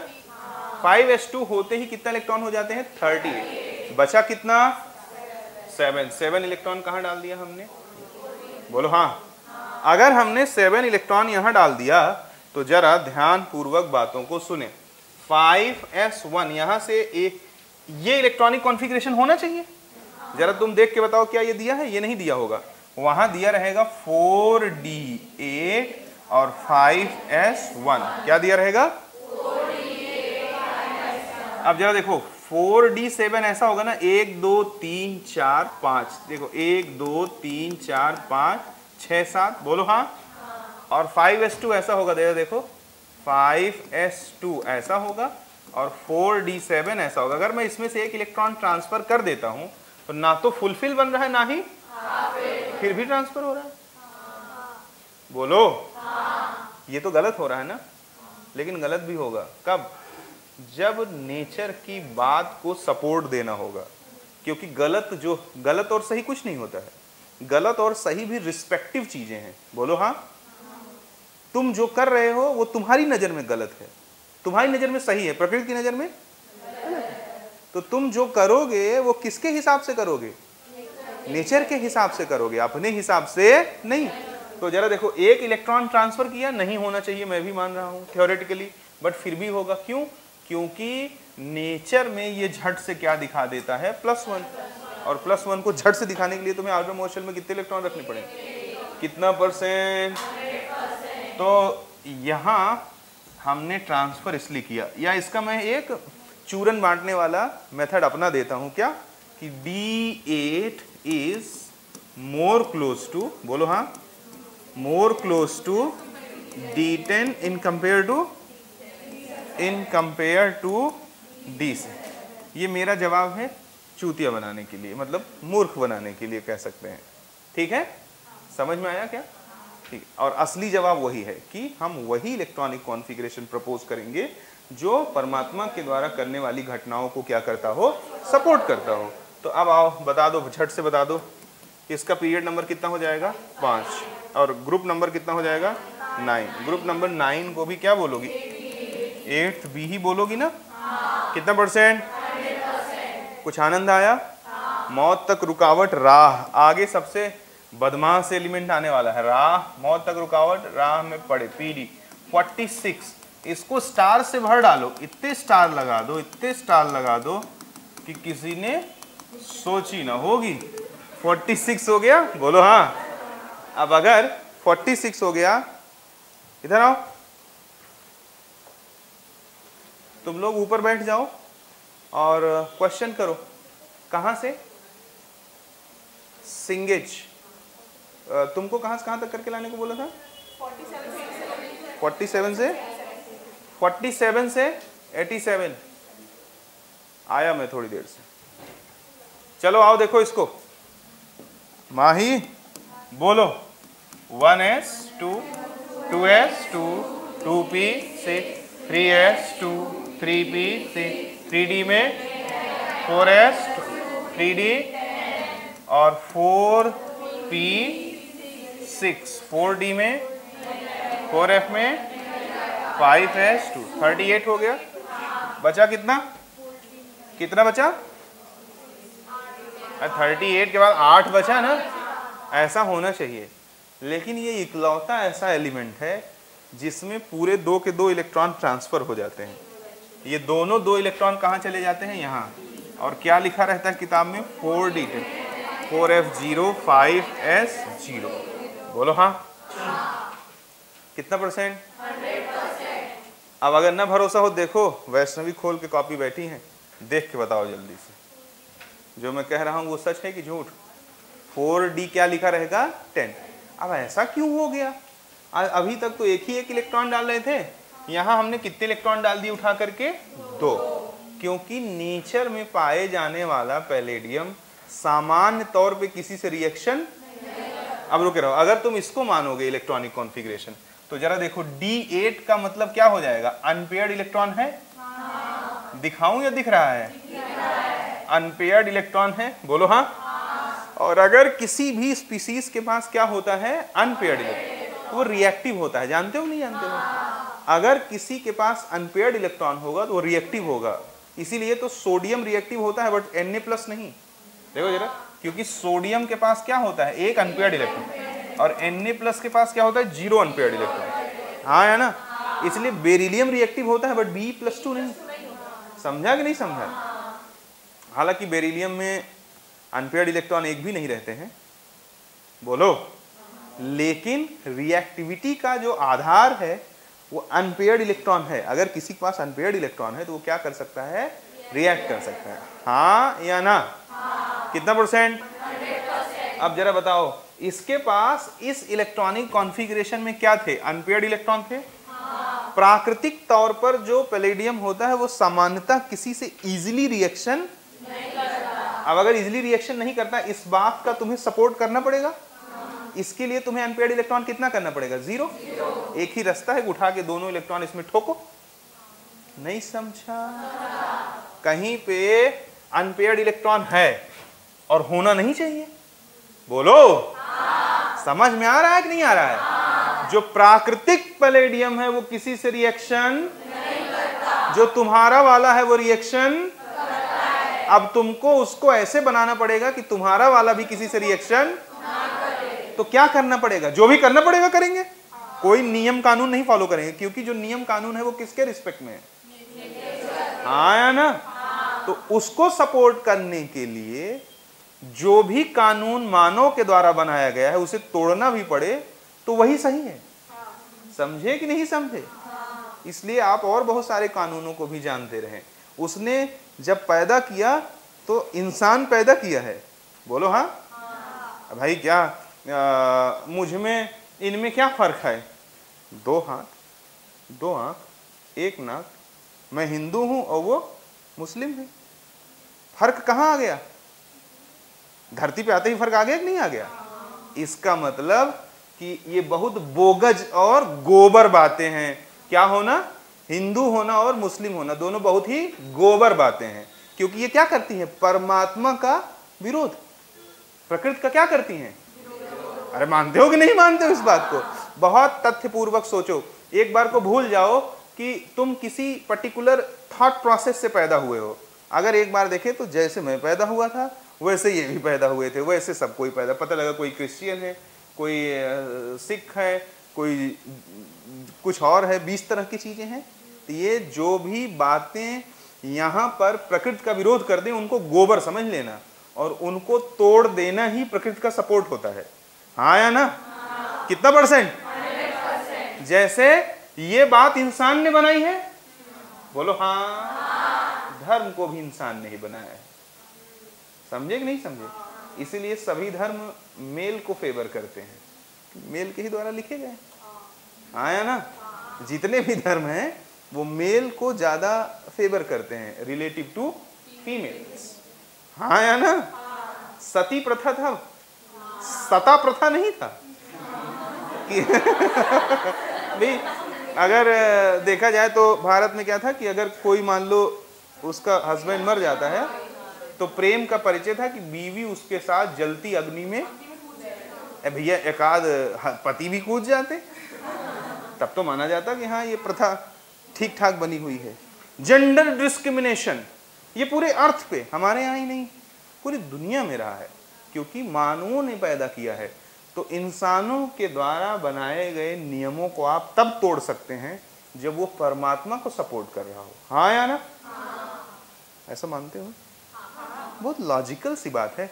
अगर नहीं मानते हो तो उसके लिए चिंतन करने की जरूरत है, थोड़ा सोचने की जरूरत है। उसको नहीं मान रहे हो तुम इसको भी नहीं मानोगे, क्योंकि इस रूल को किसने बनाया था? आफ बाऊ। मैं उसको तोड़ रहा हूं। क्यों तोड़ रहा हूं? क्योंकि आफ बाऊ का रूल प्रकृति के अगेंस्ट है, वो इसको रिएक्टिव बना देगा। बोलो हाँ। पक्का ना? और हम इसको वैसा बना रहे हैं जैसा भगवान ने बनाया है। कितना परसेंट? 100%। पक्का ना? तो अगर कोई तुमसे पूछेगा कि ये 2 इलेक्ट्रॉन क्यों ट्रांसफर कर दिए, ऐसा तो कहीं होता ही नहीं, तो तुम क्या जवाब दोगे? कि नेचर का पैलेडियम सामान्य तौर पे किसी से रिएक्शन नहीं करता। अगर नेचर का पैलेडियम सामान्य तौर पर किसी से रिएक्शन नहीं करता तो उसके पास अनपेयर्ड इलेक्ट्रॉन नहीं होने चाहिए। आप बाउ के कॉन्फ़िगरेशन से उसके पास अनपेयर्ड इलेक्ट्रॉन होगा। उसको मिटाना है, मिटा दो जैसी मर्जी हो। उसको मिटाने का एक ही चारा है, उठा के दोनों इलेक्ट्रॉन कहाँ डाल दो? यहाँ। बोलो हाँ। एक और बारीक बात सुनोगे, ध्यान से सुनोगे। अगर तुमसे पूछ ले मैग्नेटिक मोमेंट, तो भारत देश का 99.9% बच्चा गलत आंसर निकाल देगा। बच्चे ही क्या, बहुत सारे टीचर भी गलत आंसर निकाल देंगे। क्योंकि मैग्नेटिक मोमेंट का फॉर्मूला होता है mu under root N into N plus 2 BM, Bohr magneton. बोलो हाँ, उसकी यूनिट है कितना percent? Where N is the number of unpaired electron. अब जरा देखो, तुमको लगेगा कि उसका इलेक्ट्रॉनिक कॉन्फ़िगरेशन कैसा होता है। क्यों रजा भाई? आप सोच लीजिए कि सर जी आपसे नहीं मिले हैं, 1 घंटे पहले अपने आप को एज्यूम करिए, तो आप यही कॉन्फ़िगरेशन लिखोगे? यही कॉन्फ़िगरेशन लिखोगे तो D8 में कितने अनपेयर्ड इलेक्ट्रॉन आ जाएंगे? बोलो हाँ, 1 2 3 4 5 6 7। यहाँ कितने इलेक्ट्रॉन हो गए? दहाड़ के। अगर यहाँ पर इलेक्ट्रॉनों की संख्या 2 हो गई तो अनपेयर्ड इलेक्ट्रॉन 2 हो गए कि नहीं?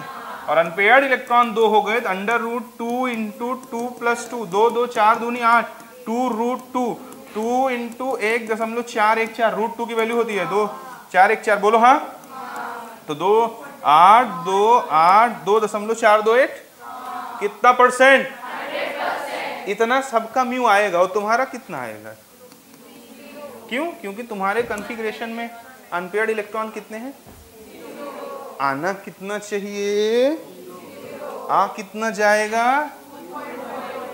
अगर सावधान नहीं रहोगे तो। समझे कि नहीं समझे? बहुत सिंपल सा एक लाइन में क्वेश्चन पूछेगा कि what is the correct value of magnetic moment of palladium. वहां आदमी झोंक देगा कितना? 2 पॉइंट। ये 99.9% आदमी कर देगा, बच्चा भी टीचर भी। जो इनसे गुजरा होगा वही इनको होल्ड कर पाएगा, और कई सारे लोग गुजर के भी होल्ड नहीं कर पाते हैं। आपको समझा कि नहीं समझा? अच्छे से समझा कि नहीं? इसी तरीके से हमने मौत तक रुकावट राह में पड़े। अब आगे आगे अच्छा, इसका पीरियोडिक टेबल में पोजीशन भी जानना है। अब पोजीशन के लिए इसी इलेक्ट्रॉनिक कॉन्फ़िगरेशन का इस्तेमाल करते हैं। समझे कि नहीं समझे? पूछो क्यों? अरे जोर से बोलो। पीरियोडिक टेबल को किसने बनाया है? भगवान ने कि इंसान ने? और इस कॉन्फ़िगरेशन को किसने दिया है? इंसान ने। तो इंसान की चीज को बताने के लिए ये परफेक्ट है। अब पैलेडियम को किसने बनाया है? परमात्मा की चीज को बताने के लिए ये परफेक्ट नहीं। पता नहीं कन्विंस हुए कि नहीं? 100%। यही इसका एक्चुअल जवाब है और कोई जवाब नहीं है। अदरवाइज एक जवाब और है, ये एक्सेप्शनल है, याद कर लो। समझे कि नहीं समझे? ठीक है, ध्यान से समझना। पीरियोडिक टेबल आसमान से आया था? पीरियोडिक टेबल यही बनाया। किसने बनाया? पक्का ना? इंसान ने बनाया है। तो ये कॉन्फ़िगरेशन भी किसके हिसाब से आ रहा है? उसका जवाब ये दे देगा। यानी कि पोजीशन के लिए हम इसी इलेक्ट्रॉनिक कॉन्फ़िगरेशन का इस्तेमाल करते हैं। इसका इस्तेमाल कर दोगे अगर तो कौन सा पीरियड आ जाएगा? 4th। जबकि होता कौन सा उसका? 5th period. नहीं समझा? पक्का? मेरे जवाबों से सहमत हो? अच्छे से? ठीक है, तो क्या हो जाएगा जरा बोलो? पीरियड नंबर 5 और ग्रुप नंबर 10। हाँ या ना? 8 जी। समझ में आया? एक बार IIT में पूछा गया क्वेश्चन है क्या कि पैलेडियम का मैग्नेटिक मोमेंट कितना होता है? सबका कितना आ गया? 2.4। वहाँ हम इसको थोड़ा ध्यान पूर्वक करेंगे तो हमसे गलती नहीं होगी। पक्का? ठीक है, आगे चलेंगे और बातों को करने के लिए आगे चलते हैं। कौन बचा? अब कौन बचा? सिल्वर बचा। मौत तक रुकावट पड़े तो आग में कूद जा। सिल्वर का एटॉमिक नंबर कितना होता है? 47। कितना होता है? पक्का ना? ठीक है, समझ में आ रहा है? रट जाना चाहिए, एकदम से रट जाना चाहिए। जितना बढ़िया से तैयार रहेगा उतना मजा आएगा। 47 को चलो कर दो 1s2 2s2 2p6, उसके बाद 3s2 3p6, 3d में 4s2 3d10, 4p 4d में 4f में 5s2 38। बचा कितना? अब आगे मुझे बोर ना करो, जल्दी से बता दो क्या करूं। और ये क्या हो जाएगा? 4d। दिस इज अदिति fulfil and this one is the, तो this is highly stable. Here this one is the fulfil. but this is not full fill and also not half fill. So this electronic configuration is more stable. Why? You know, what is the stable oxidation state of silver? Is a +1. Silver भट से क्या दे देता है? +1. अगर तुमको नहीं sir मैं यही करूंगी तो वो जल्दी से क्या दे देगा? +2. और प्रकृति में ढूंढोगे तो +2 देगा. पक्का? अब ये बातें किताबों से नहीं आती है. मुझे भी बहुत दिनों तक शुरुआती करियर के शुरुआती फेज में मैं भी इनका एग्जैक्ट जवाब नहीं जान पाता था. फिर जब मैंने थोड़ा भगवान, परमात्मा, धर्म इन सबको जानने का प्रयास किया तो मैं इनको फिर इंटर रिलेट कर पाता था. इंटर रिलेट कर पाया तो मैं समझ गया कि ये पूरा खेल किसका है? ऊपर वाले का. कि नहीं? आप लोगों को क्या लगता है, धर्म होना चाहिए कि नहीं होना चाहिए? नहीं होना चाहिए. पक्का?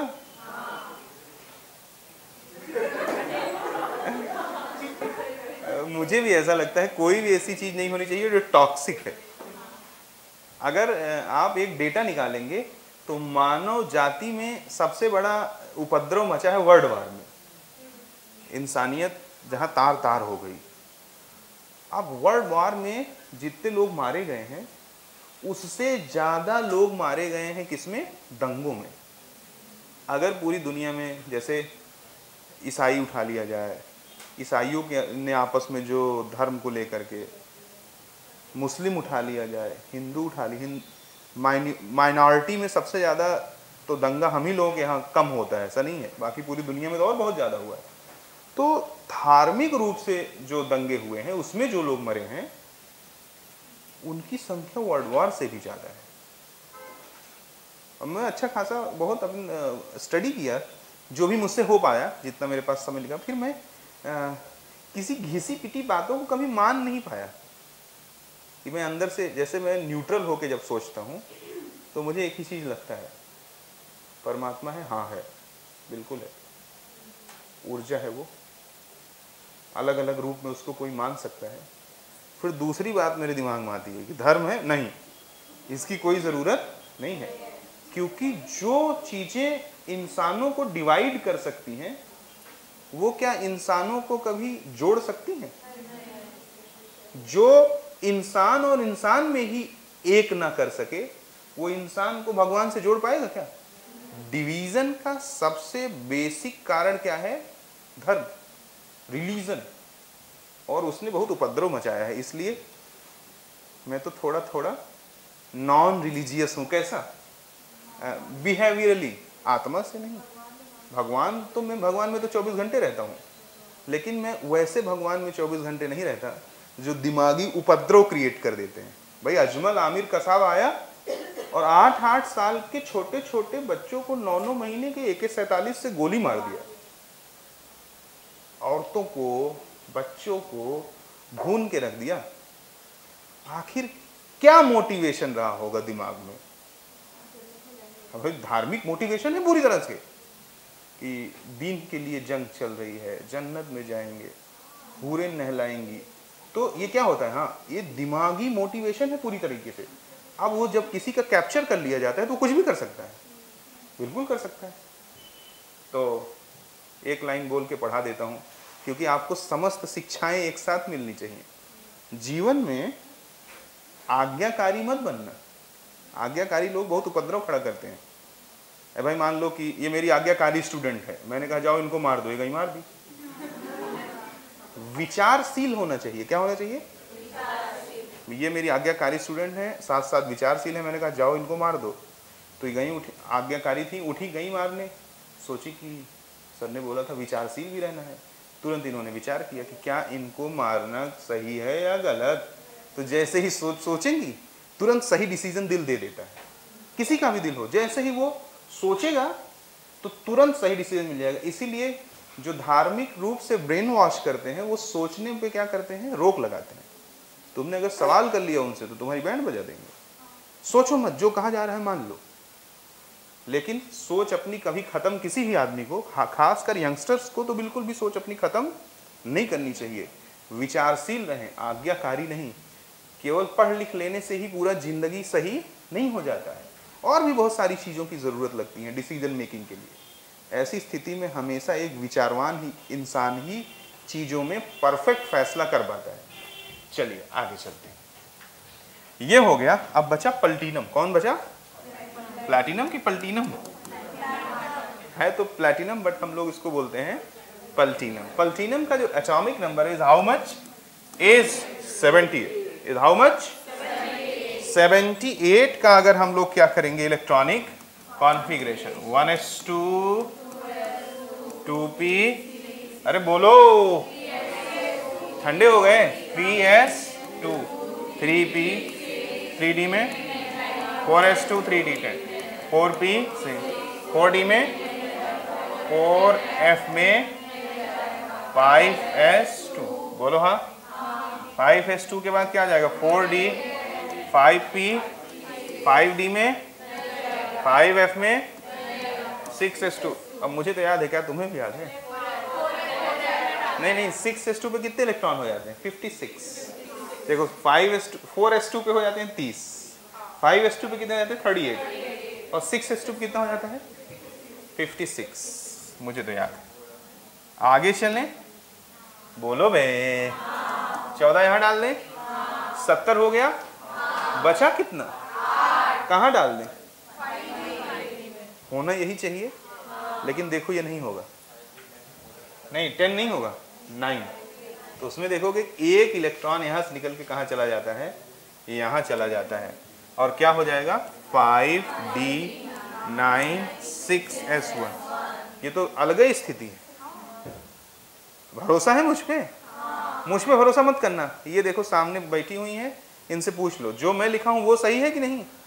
पक्का। अब अगर सोचो कि तुम इसको पढ़ चुके हो 2 साल और ये चीजें तुम्हारे आंख के सामने ही नहीं आई कभी, हो सकता है इनकी जरूरत ना भी लगे, लेकिन हो सकता है इनकी जरूरत लग भी जाए। अब जरा देखो ऐसा क्यों होता है। सेम बात, to support the natural behaviour. कितना %? अब तो तुम्हें जवाब देना आ गया होगा ना। अब कोई नहीं फंसा पाएगा तुमको, अब तुम ही फंसा दोगे किसी को अगर सही से पढ़े रहोगे तो। देखो इतनी स्थिति हो गई। अब जरा भन भन भन भन बोल दो। मैग्नेटिक मूवमेंट, चलो जाने देते हैं, इसका सेम आएगा। पीरियड नंबर कितना होगा रे भैया? 6। और ग्रुप नंबर कितना होगा? 10। समझा कि नहीं समझा? अच्छे से समझा? टंगस्टन। अब क्या बचा? टंगस्टन। एक्सेप्शन में क्या बचा? अब टंगस्टन। टंगस्टन का एटॉमिक नंबर बोलना जरा। टंगस्टन का एटॉमिक नंबर कितना दिया है बेटा? 74। सोच रही होगी वैष्णवी इसमें तो फंस जाएं ये सोच रही हो। चलो देखो हम लोग इसका इलेक्ट्रॉनिक कॉन्फ़िगरेशन करेंगे। बोलो 1s2 2s2 2p6 3s2 3p 3d में 4s2 3d10 4p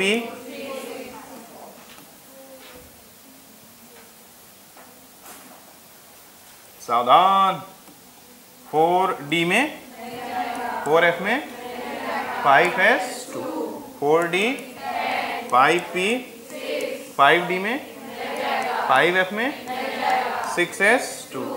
बचा कितना?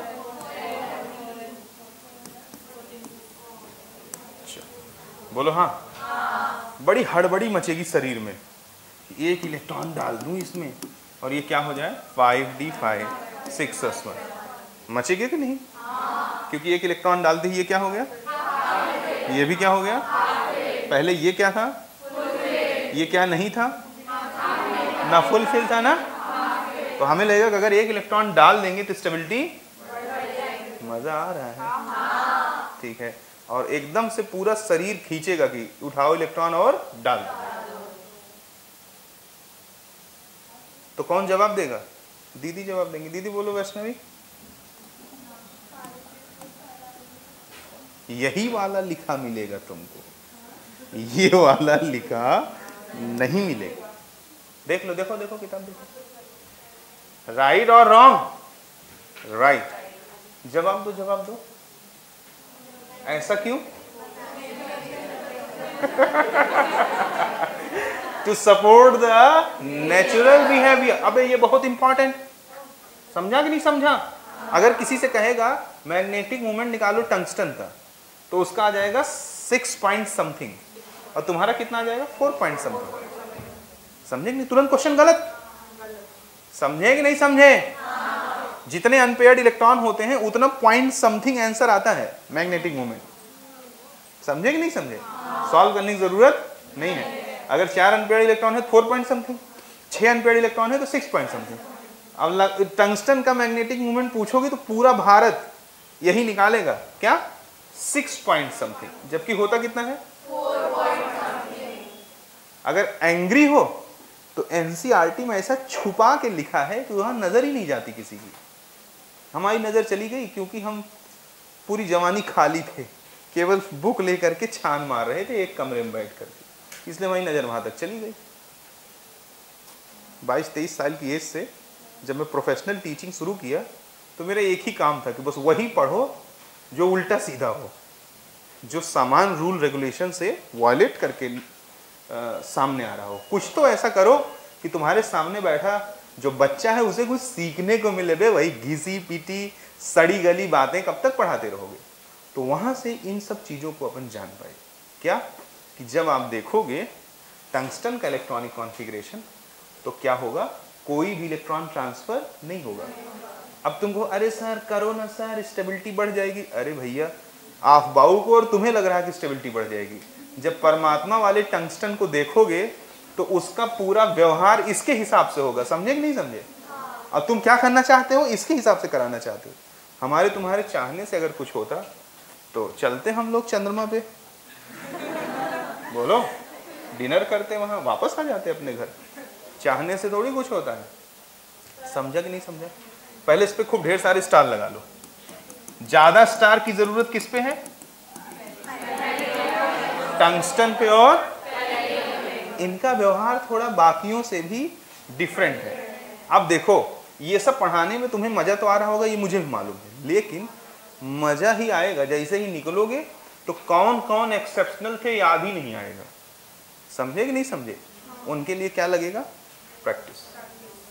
उनके लिए आपको प्रैक्टिस, मेहनत। और कल मैंने बताया था कि मेहनत करने से कुछ नहीं होता। अरे भाई एक दीवार खड़ी करो, खूब मेहनत करो, एक दीवार खड़ी करो, फिर शाम को ढकेल दो, फिर अगले दिन एक दीवार खड़ी करो, फिर शाम को ढकेल दो। तो तुम जो मेहनत कर रहे हो, एक कदम आगे फिर एक कदम पीछे। 6 घंटा पढ़े और जैसे ही कॉपी बंद किए शुरू कर दिए ऐसा ऐसा ये वो, दिमाग में 72 बातें चलने लगी। उसने मेरा डीपी नहीं लाइक किया, अब उसको छोड़ूंगी नहीं। हा? ऐसा ऐसा दिमाग में बात चलने लगेगा कि नहीं चलने लगेगा? बोलो। और कल वो रात में 12 बजे के बाद ऑनलाइन थी, पूछूंगा किससे बात कर रही थी। हाँ, इस तरह के जब विचार आने लगेंगे तो क्या होगा, जो पढ़े रहोगे सब भूल जाएगा। तो कल हमने बताया था मेहनत, ये मैंने बहुत ध्यान से सोचा कि बहुत बार मेहनत करोगे फिर भी रिजल्ट नहीं आता, क्योंकि जो मेहनत के बाद वाला प्रोसेस है वो सबसे ज्यादा इंपॉर्टेंट है। कि जिसमें मेहनत किए हो उसी में जीना। जो 8 घंटे पढ़े हो, जैसे ही कॉपी बंद हुई, अब यहीं से शुरू हो जाएगा विनर और लूजर का गेम। विनर क्या होगा कि रिमेनिंग समय में उसके दिमाग में वही थॉट्स चलते होंगे, और लूजर के दिमाग में क्या चलेगा, खूब बेचारा मेहनत किया है फिर भी लूजर है। वो मैं भी हो सकता हूँ, कोई भी हो सकता है। जो उस पैटर्न पे चलेगा वो क्या करेगा, और बातों को सोचेगा, और बातें, नेगेटिविटी, गुस्सा, चिड़चिड़ापन, और भूल जाएगा। तो इस बात को ध्यान रखना, आपको इन्हीं चीजों में रहना है। और जैसे ही पीरियोडिक टेबल एक बार आपको क्लियर हो जाएगा, देखो ये देखो कैसे मैं याद रखता हूँ, बता देता हूँ। मैं तो ऐसे याद रखता, देखो अब ये क्रोमियम और कॉपर को तो पूरा भारत जानता है, बोलो हाँ। और क्रोमियम के ही नीचे आता है मॉलिब्डेनम, उसके बाद एक छोड़ के कैडमियम तक सबके सब क्या है, एक्सेप्शनल। अब भाई कॉपर भी एक्सेप्शनल था तो सिल्वर भी होगा, बोलो हाँ। तो इनके बीच के सब एक्सेप्शनल। उसके बाद प्लैटिनम और टंगस्टन। मैं तो ऐसे याद रखता हूँ, तुम भी ऐसे ही याद रख सकते हो। है मेरे हाथ में कुछ दिख रहा है तुम्हें, मैं कहीं से कुछ देख रहा हूँ, कुछ पढ़ रहा हूँ, कुछ भी नहीं। तो ये रहा आज हमारा क्या, इलेक्ट्रॉनिक कॉन्फ़िगरेशन। अब जरा मैं एक क्वेश्चन लेता हूँ, और वो क्वेश्चन थोड़ा अच्छा लेता हूँ। मान लीजिए कि आपसे कहता है कि एक ऑर्बिटल अधिकतम 3 इलेक्ट्रॉन ले सकता है। क्या कहता है? एक ऑर्बिटल अधिकतम 3 इलेक्ट्रॉन ले सकता है। ठीक है, और इलेक्ट्रॉनिक कॉन्फ़िगरेशन ऑफ-बाउ रूल को वायलेट करते हैं। क्या बोला? चलो लिख देता हूं। क्वेश्चन क्या है कि इफ, यही लास्ट क्वेश्चन है, फिर छोड़ दूंगा, घबराओ मत। इफ वन ऑर्बिटल, क्या बोला मैंने? If one can take maximum 3 electrons, maximum 3 electrons. If one orbital can take maximum 3 electron and Aufbau rule is violated, and Aufbau मत लिख देना, Aufbau rule is violated, then give the electronic configuration and position in periodic table. In periodic table, number 1 किसको ले लें? चलो copper को ही ले लेते हैं। नंबर 2 गैलियम को ले देते हैं। नंबर 3 चलो पल्टीनम को ले देते हैं। 3 बहुत है?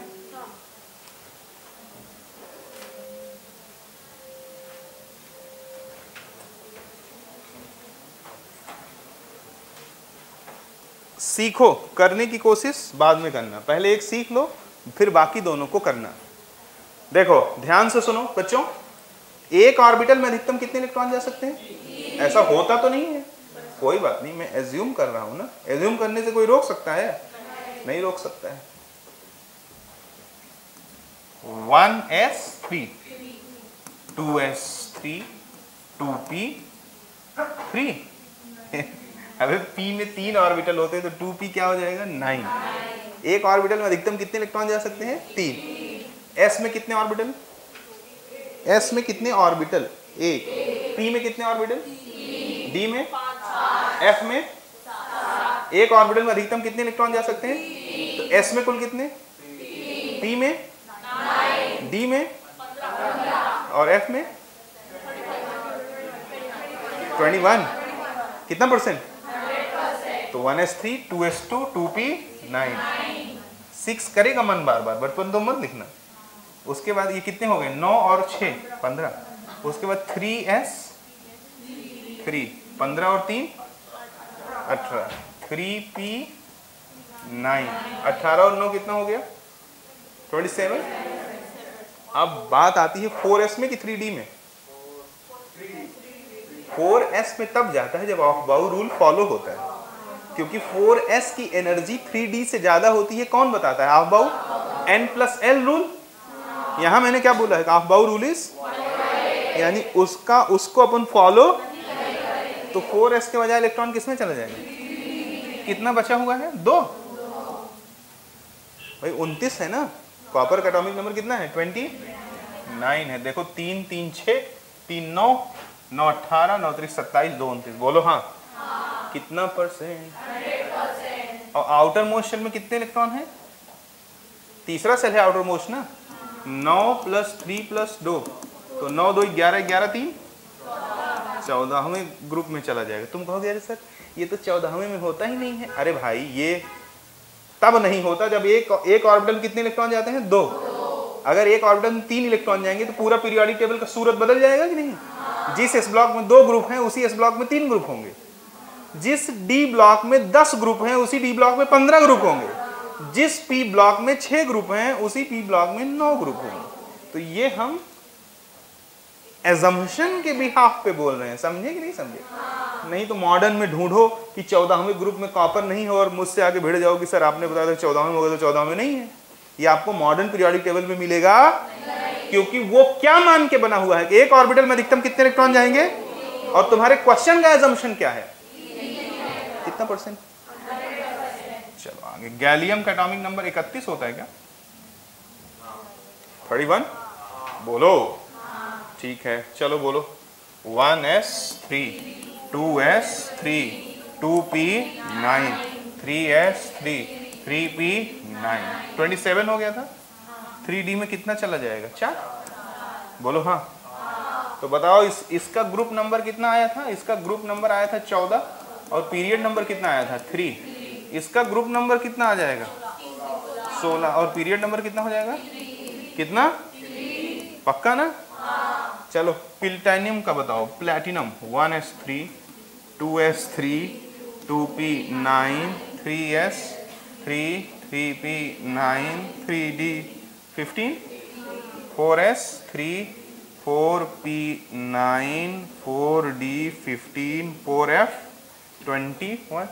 21 इलेक्ट्रॉन डालो ना, क्योंकि ऑफ बाउंड रूल यहाँ पे क्या है? वायलेटेड है। अच्छा नहीं लगा? बोलो। ऐसा तो नहीं लग रहा है कि मेरी जान निकल जाएगी? ठीक है, तो जरा देखो कितना हो गया? 3 3 6 3 9 9 18 और 9 27 9 चौक 36 36 हो गया। बोलो हाँ। 15 और 15 30 हो गया। 36 और 30 कितना हो गया? 66 66। ये तो ज्यादा इलेक्ट्रॉन हो गए। 66 में 3 जोड़ दोगे तो कितना हो जाएगा? 69। 69 के बाद कितना बचा? 7 हाँ 9। तो यहाँ क्या हो जाएगा? 4f9। बोलो हाँ। भाई कॉन्फ़िगरेशन तो उतने का ही करूंगा जितने इलेक्ट्रॉन है ना। तो बताओ पीरियड नंबर कितना और ग्रुप नंबर कितना हो जाएगा?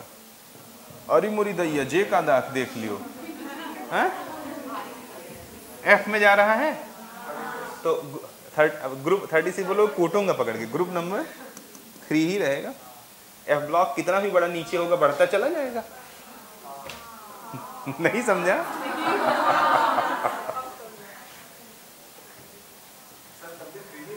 क्यों? किस में हो गए?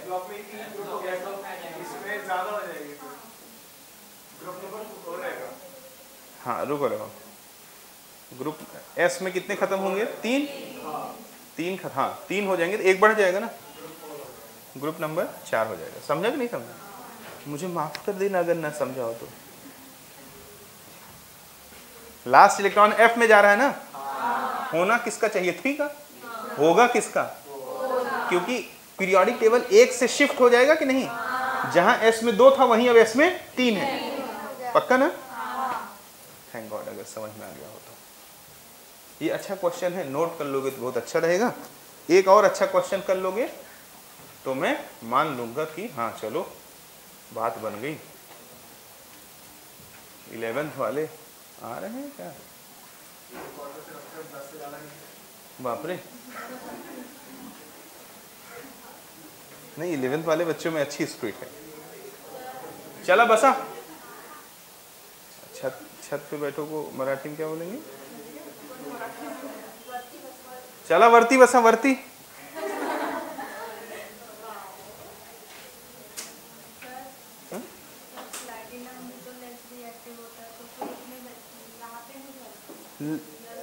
लेस रिएक्टिव होता है। बिल्कुल सही बात है। बट नॉन रिएक्टिव, लेस और नॉन में अंतर है ना। जैसे तुम कम पढ़ती हो और मान लो ये बिल्कुल नहीं पढ़ती, दोनों में डिफरेंस होगा ना। एक जैसा कहाँ हुआ? प्लैटिनम सामान्य स्थितियों में रिएक्ट नहीं करता है। अगर टेम्परेचर और प्रेशर की स्थिति बदल दी जाए, प्लैटिनम +1 दिखाता है। प्लैटिनम +1 शो करता है। हो गया क्या? एक मेरे मन में और क्वेश्चन चल रहा है, बोल दूं?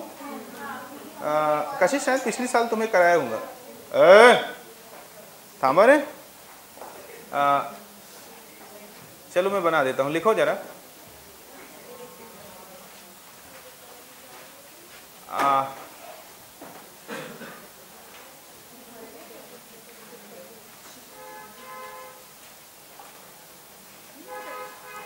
A new element having atomic number, एक क्वेश्चन लिख लो और। A new element having atomic number 121 is discovered। किया था? एटॉमिक नंबर सेम है या कुछ और है? 130 लिया था। 121 is discovered। give its position in periodic table, give its position in periodic table, and also give the formula of its oxide and chloride. Give its position in periodic table and also give the formula of its oxide and chloride. हाँ चलो जल्दी से कर देता मैं। 121 का electronic configuration बोलो जरा।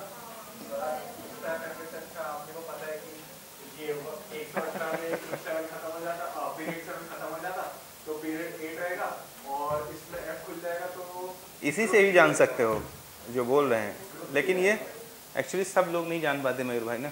भगवान ने सबको आपके बराबर IQ दिया होता तो कोई दिक्कत ही नहीं थी। चलो 1 मैं भी नहीं जान पाता था, उन मयूर का दिमाग अच्छा है।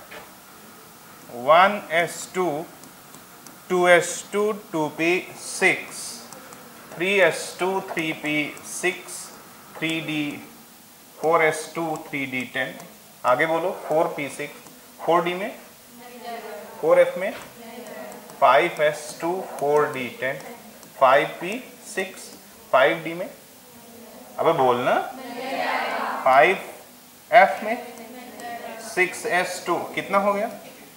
अरे बोलो भैया 56 तो 14 डाल दिए कितना हो गया? 70 8 डाल दिए कितना हो गया? नहीं 10 डाल दो ना, जब इलेक्ट्रॉन है तो 10 डाल दो 80 हो गया। 6p6 86 6d में 6f में 7s 88 के बाद 14 इलेक्ट्रॉन 5m में डाल सकता हूँ क्या? कितना हो गया?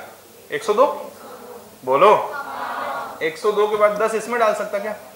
112 बोलो फिर 7p6 118 7d में 7f में 118 के बाद फिर क्या हो जाएगा?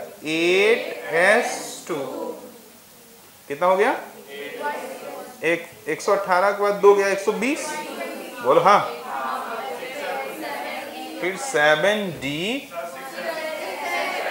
6 एक उठे गेला ये 6f 1 हो गया बोलो हाँ। कितना परसेंट? रुको 121 को 120 कर देता हूँ, 120 मान लेना इसको। कारण ये है कि नहीं तो थोड़ा सा और ट्रिकी और टेढ़ा हो जाएगा। 120 ही मानो तो 8s2 पे बात खत्म हो जाएगी। कितना परसेंट? तो n की वैल्यू कितनी है? 8 तो पीरियड नंबर कितना हो गया? 8 और ग्रुप नंबर कितना? आउटर मोस्ट शेल में कितने इलेक्ट्रॉन है? 2, यानी दूसरे ग्रुप में होगा और पीरियड नंबर कितना होगा? 8। आउटर मोस्ट शेल में 2 इलेक्ट्रॉन है तो आसानी से वो 2 इलेक्ट्रॉन रिलीज कर देगा कि नहीं? तो क्या बनाएगा? मान लो m+2 बोलो हाँ। अबे पूरे ग्रुप 2 में कौन है? बेटा मांगे कन्या सुंदर बाप राजी, इसी के नीचे ये आ जाएगा कि नहीं? m मान लेता हूं बोलो हाँ। तो इसका जनरल ऑक्सीडेशन स्टेट +2 होगा। ऑक्साइड के साथ ये क्या बना देगा? MO और क्लोराइड के साथ ये क्या बना देगा? 2Cl MCl2। नहीं अच्छा लगा? पक्का? आज के लिए इतना पर्याप्त है। बंद करो।